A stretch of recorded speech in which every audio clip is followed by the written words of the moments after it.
Hi, I'm Neil Chethik with the Open to Hope Foundation, and we're here with Galen Goben. And tell us what you do, Galen. I work for Forest Lawn. I'm the grief support coordinator for Forest Lawn in Southern California. And how long have you been working in the field of grief? Well, actually, for 8 years in a professional manner now. I was also a pastor for 15 years, and there's a lot of grief in churches and things like that. So learned an awful lot there.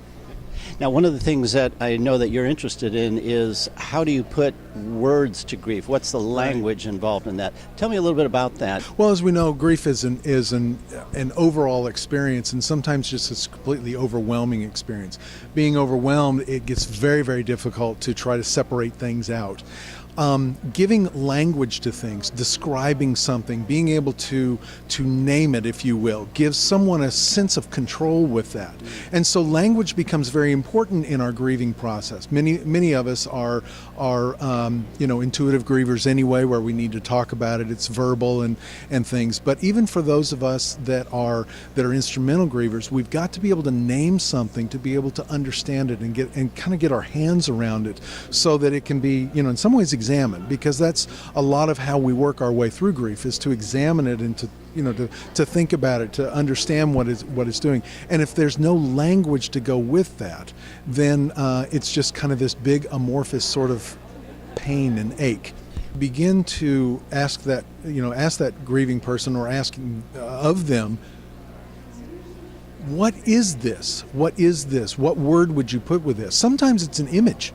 So you could use art or music with that and everything, and not only maybe art that they draw or something like that, but some other kind of artistic work or a song, and say, why? What is it about that connects you, or that moves you into this grief space? Because then they have to start expressing that and pointing out and saying, it is this, it is the sound of that. Okay, so what's inside that sound then? What is inside? Is it that movement of music, or is it the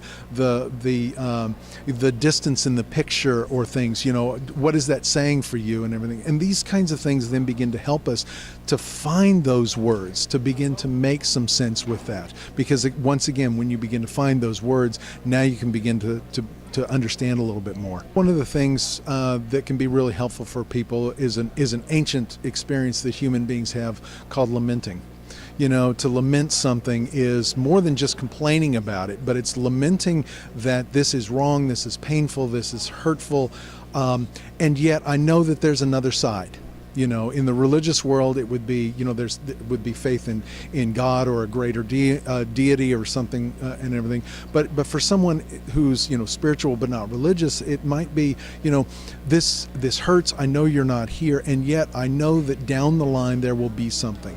There will be a relationship with you, and that lament gives honor to the pain. It gives honor to the loss. It honors the fact that this is really beyond what I've ever experienced or expected before.